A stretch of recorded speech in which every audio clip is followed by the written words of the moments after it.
Um, the manifesto wasn't very much of an influence on me. I've never admitted this before in public, but I couldn't actually read the whole thing. I thought it was kind of boring.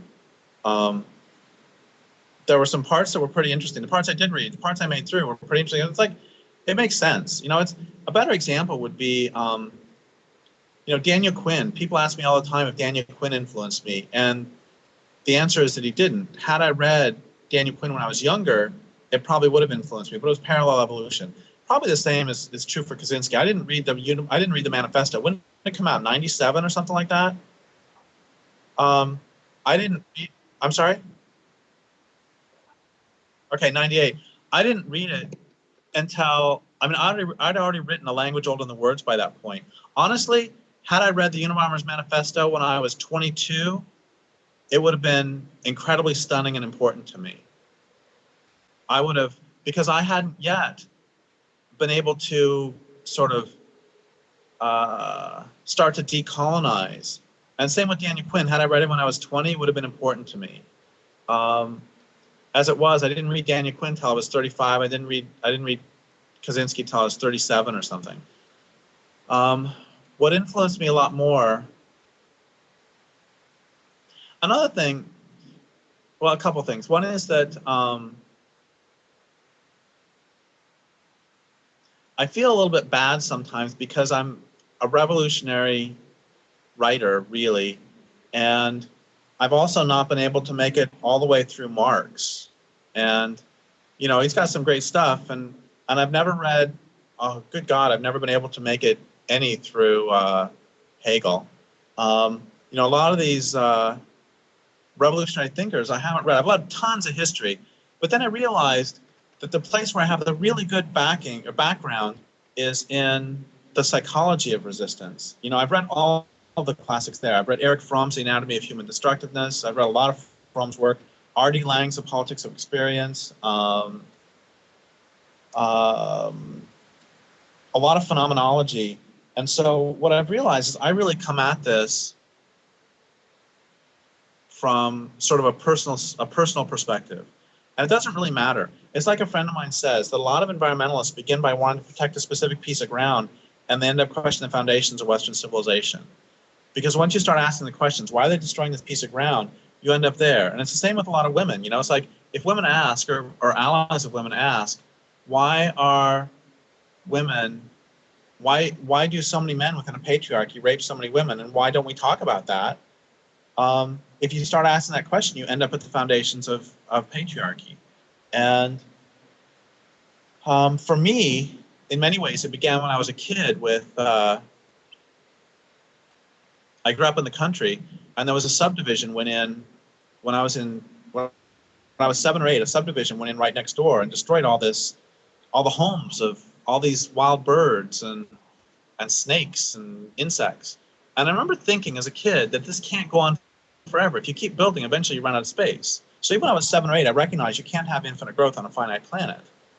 And then I couldn't articulate that, but that's part of where it started. And another part of where it started was, and those of you who've read my work know this, that my father's extremely violent. And he broke my sister's arm, and my brother has epilepsy from blows to the head, and he raped my mother, my sister, and me. And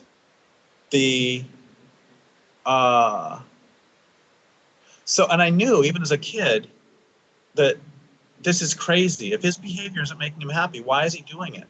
And I knew that there has to be another way to be, that this, you know, it would be maladaptive to have all fathers beat and rape all children. That doesn't make any sense.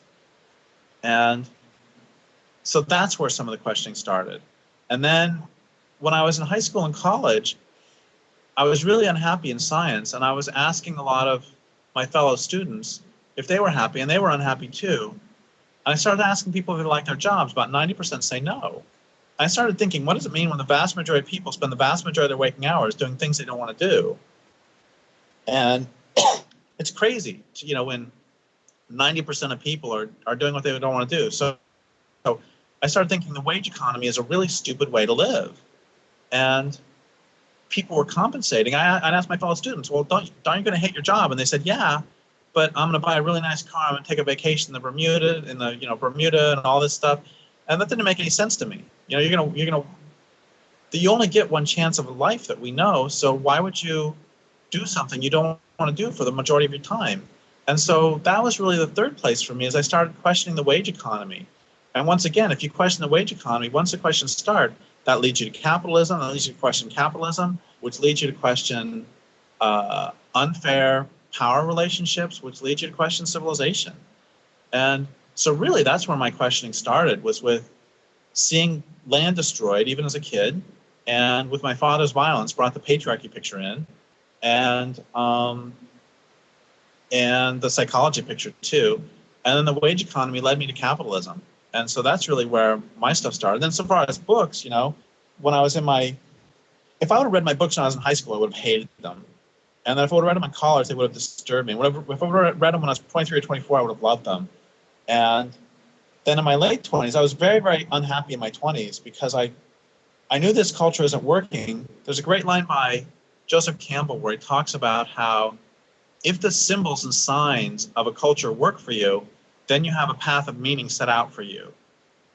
And if they don't work for you, then you have to find that meaning for yourself. He says it much better. But basically, if the signs and symbols of Catholicism work for you, then you have a couple thousand years of meaning right there for you. And your life will be full of some sort of meaning. Likewise, if the capitalist dream works for you, where you want to get rich, if that really works for you, you have some set of meaning that's a few hundred years old. Or if science really works for you and brings meaning into your life, then you have some meaning. But those things didn't bring meaning into my life. So I had to find it myself, which was really fucking hard through my 20s. And so many young people in their 20s, you know, it's a very, very difficult time if you're out there searching on your own. It's very, very difficult. And then in my late 20s, I came across a book by Neil Everenden called The Natural Alien. That was the first book I ever read that does not take the utilitarian worldview as a given.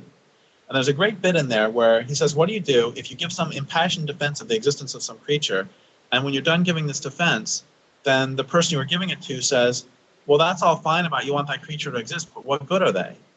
There's nothing you can do to that because it shows there's two different worldviews at play. And the only thing you can really say is, well, what good are you?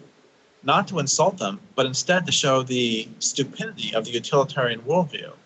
And that when I read that book, it was like 1,000-pound weight went off my shoulders because I all of a sudden realized that I'm not crazy. It's the culture that's crazy. And then after that led me to R.D. Laing, led me to John Livingston, and then there was Susan Griffin brought in the feminists, and you know everything started going uncrazy from there. So that was really my influence. My heavy influences were R.D. Laing, Eric Fromm, and then of course my heaviest influence, and then Susan Griffin, Andrea Dworkin later. But of course my heaviest influences were just physical reality. You know, if you go sit outside and you notice that there aren't as many dragonflies as there were last year, and you start to ask why, and then you start to ask, what are you going to do about it?